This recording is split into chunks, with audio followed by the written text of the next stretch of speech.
రంగారెడ్డి జిల్లా ఆమనగల్లులో భారత రాష్ట్ర సమితి పార్టీ ఆధ్వర్యంలో రైతులు నిరసన దీక్ష చేపట్టారు. మాజీ మంత్రి కేటీఆర్ ఈ నిరసన దీక్షలో పాల్గొన్నారు. రైతుల సమస్యలపై ఆయన మాట్లాడుతూ రేవంత్ రెడ్డి 2 లక్షల రుణమాఫీ చేయలేదని ఆయన విమర్శించారు. కేసీఆర్ అధికారంలో ఉన్నప్పుడు రైతులు ఆనందంగా ఉన్నారని 70 లక్షల మంది రైతులకు రుణమాఫీ అందించామని తెలిపారు. రేవంత్ రెడ్డి అధికారంలోకి వచ్చిన తర్వాత 15 నెలలు కావచ్చినా ఇప్పటివరకు రుణమాఫీ చేయలేదని అన్నారు. రేవంత్ రెడ్డి అత్తగారి కల్వకుర్తి నియోజకవర్గంలో కళ్యాణ లక్ష్మి పథకం ప్రకారం 1 తులం బంగారం కూడా ఇవ్వలేదని కేటీఆర్ చెప్పారు. సీఎం రేవంత్ రెడ్డి ప్రజల్ని మోసం చేసి గెలిచాడని ఆయన అన్నారు. కానీ ఆయనకు సిగ్గుశరం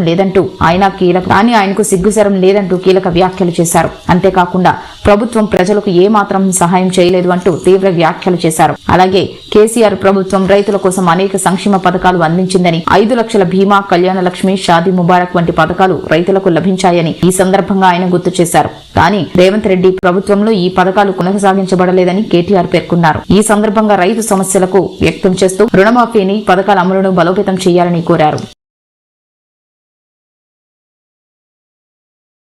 మొన్న మీరు పేపర్లు చూడండి, నిన్నగాక మొన్న ఒక రైతు ఆయన లోన్ కట్టలేదని చెప్పి వాళ్ళ ఇంటి తలుపెత్తుకొని పోయారు, ఇంటికాడ గేట్ ఎత్తుకపోయారు. చూసిర్రా మీరు? నిన్న ఒక రైతుది ఆయనతో స్టార్టర్ ఎత్తుకపోయినారు. ఇక రేపో మాపో తులం బంగారం వచ్చింది అక్క మీకు. మీరు నిజంగా కల్వకుర్తోలు బాగా హుషారున్నారు, వచ్చినా కూడా రాలేదని చెప్తారు. నేను బయట రాంగరాంగా మైసిగండి కాడ ఆగి అక్కడ పంతులను కూడా అడిగినా, సార్ వచ్చిందా ఇక్కడ తులం బంగారం పంతులు గారు అంటే, మా వాళ్ళకి మాత్రం వచ్చింది, అత్తగారు ఊరు కదా ఇచ్చిండు అన్నాడు. మీరేమో నాకు అబద్ధం చెప్తాను, రాలేదా తులం బంగారం? మొన్ననేమో పాటకు ఎత్తుకపోయినారు, తలుపులు ఎత్తుకపోయారు, నిన్ననేమో స్టార్టర్ ఎత్తుకపోయినారు. రేపో మాపో తులం బంగారం వచ్చుడు కాదు, మీ పుస్తల తాడు కూడా ఎత్తుకపోతాడు వీడు, గంత దొంగ.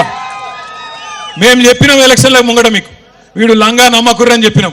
మీరు స్టార్టర్ ఎత్తుకపోయినారు, రేపో మాపో తులం బంగారం వచ్చుడు కాదు, మీ పుస్తల తాడు కూడా ఎత్తుకపోతాడు వీడు, గంత దొంగ. మేము చెప్పినాం ఎలక్షన్లకు ముంగట మీకు, వీడు లంగా నమ్మకుర్రని చెప్పినాం.